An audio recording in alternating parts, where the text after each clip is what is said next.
Equipment that you will need for salami making is your own mincer. It's not recommended to buy ready mincemeat from the butchers or the supermarket.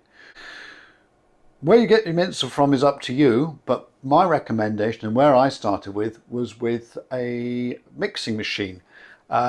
This one we happen to inherit from a relative. It's a late 60s, early 70s vintage Kenwood.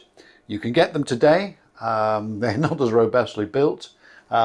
These you can get second hand, and the great thing about them is that they're easy to repair and all the spares are still available. So what we're going to do is we're going to modify this into a mincer now. This front piece comes off. It's exactly the same, I might say, for current models. This goes in here. That's your main head. We can then have worm gear which goes into there, which is going to drive the mince.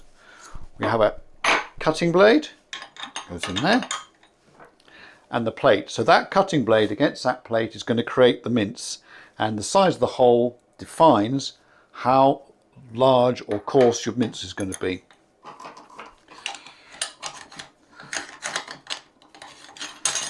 This goes on top like that. There we go. And then we have a hopper and a pusher. Never be tempted to push your fingers down there, because if you got anything caught it would be really bad news. And there you go. Okay.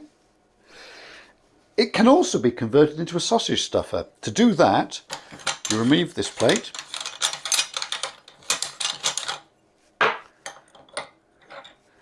and the cutter, but we're going to leave this in place. And now we've got the nozzle and just a retaining plate that fits onto there. There he goes.